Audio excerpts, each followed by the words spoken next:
Hello my brilliant student, welcome back to my channel. So this is a chapter number 2, A Pact with Sun का ये chapter है, chapter number 2 of class 6। ये एक friendly mongoose के बारे में chapter है। मंगूस होते हैं ना, एक एनिमल होते हैं, उसके बारे में चैप्टर है, एज वेल एज एक स्नेक। ठीक है, तो देखते हैं इस चैप्टर में क्या है। चलिए स्टार्ट करते हैं। A farmer, his wife and their small child lived in a village. एक फार्मर, उनकी वाइफ और एक स्मॉल चाइल्ड उनके साथ एक विलेज में रहते थे। There was also a baby mongoose. उनके पास एक बेबी मंगूस भी था उनके हाउस में, उनके घर पे।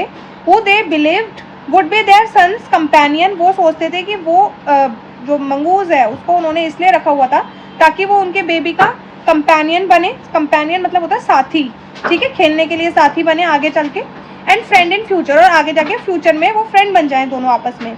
One day the farmer and his wife went out leaving the child alone with the mongoose. एक दिन क्या होता है, फार्मर और उसकी वाइफ दोनों मंगूस के साथ अकेला अपने बच्चे को छोड़ के चले जाते हैं। तो ये एक स्टोरी का ब्रीफ बताया हुआ है। ये ब्रीफ पढ़ने के बाद हम स्टोरी देखते हैं। Once a farmer and his wife, अब ये स्टोरी यहाँ से स्टार्ट होती है। ये अभी ब्रीफली मैंने डिस्क्राइब किया था आपको, तो चलिए स्टार्ट करते हैं। Once a farmer and his wife, एक बार फार्मर और उनकी wife lived in a village with their small son, रहते थे विलेज में अपने छोटे से बच्चे के साथ। They loved him very much, वो बहुत ज़्यादा प्यार करते थे। सभी लोग करते हैं अपने बच्चों से, तो सेम उसके वो अपने बच्चे से बहुत प्यार करते थे। वी मस्ट हैव अ पेट, और वो सोचते थे कि हमारे पास एक पेट होना ज़रूरी है। ठीक है, कोई एक स्मॉल एनिमल होना ज़रूरी है ताकि वो हमारे बच्चे का फ्रेंड बन जाए और बच्चे के लिए कंपेनियन बन जाए, साथी बन जाए खेलने कूदने के लिए। The farmer said to his wife one day when our son grown up. तो फार्मर ने अपनी वाइफ से बोला कि जब हमारा बच्चा बड़ा हो जाएगा, when our son grown up he will need a companion. He will need a companion, need मतलब चाहिए होगी उसे। क्या चाहिए होगा, एक साथी की ज़रूरत होगी उसे। This pet will be son's companion, और जो भी हम पैट पालेंगे वो हमारे सन का, हमारे बच्चे का, सन मतलब हमारे बेटे का कंपेनियन बनेगा। ठीक है, साथी बनेगा। His wife like the idea, और उसकी वाइफ को वो आइडिया उनका बहुत अच्छा लगा, अपने हस्बैंड का आइडिया। नाउ वन इवनिंग, एक बार शाम की बात है, the farmer brought with him. Farmer ने खरीदा, ब्रॉट मतलब लेकर आया, अपने साथ एक टाइनी मंगूस को लेकर आया। टाइनी छोटा मंगूस ये है ना, ये टाइनी मंगूस को अपने साथ लेकर आया, और वो था एक बेबी मंगूस। ठीक है, छोटा छोटा बेबी, जैसे ये ऐसा बेबी है ना, ऐसे इसी तरीके से एक छोटा बेबी मंगूस लेकर आया। अपनी वाइफ से उसने कहा, said his wife, but will be soon fully grown, कि ये अभी छोटा है बट ये बहुत जल्दी बड़ा हो जाएगा और ये हमारे बेटे का फ्रेंड बन जाएगा। He will be friend to our सन।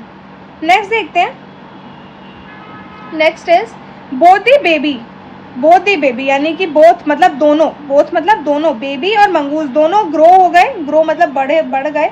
इन 5 और 6 मंथ, 5 और 6 मंथ में जो मंगूस था, जो ये मंगूस है, ये 5 to 6 मंथ में अपने फुल साइज का हो गया। जितना उसे बढ़ना था उतना वो ग्रोन अप हो गया था, बट उनका बच्चा अभी भी थोड़ा छोटा था।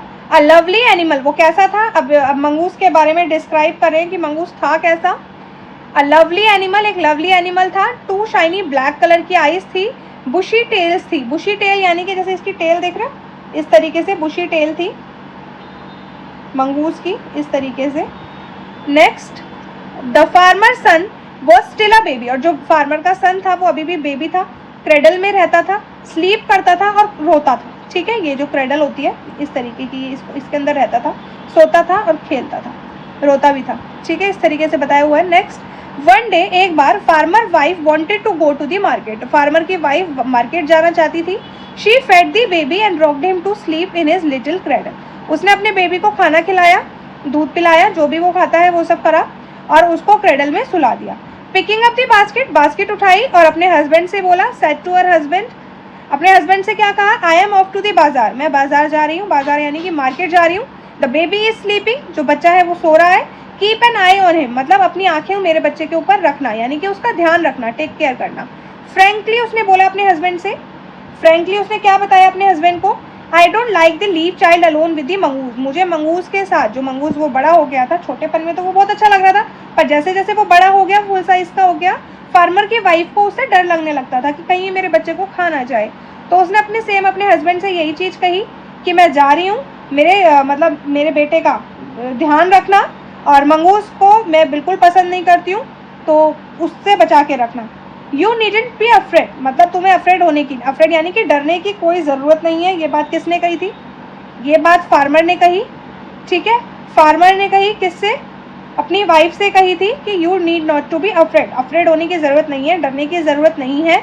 मंगूस जो होते हैं वो एक फ्रेंडली एनिमल होते हैं। Mongoose is a friendly animal, दोस्त होते हैं, वो दोस्ती वाले एनिमल होते हैं। It is sweet as our baby, वो इसी तरीके से स्वीट है जैसे हमारा बेबी।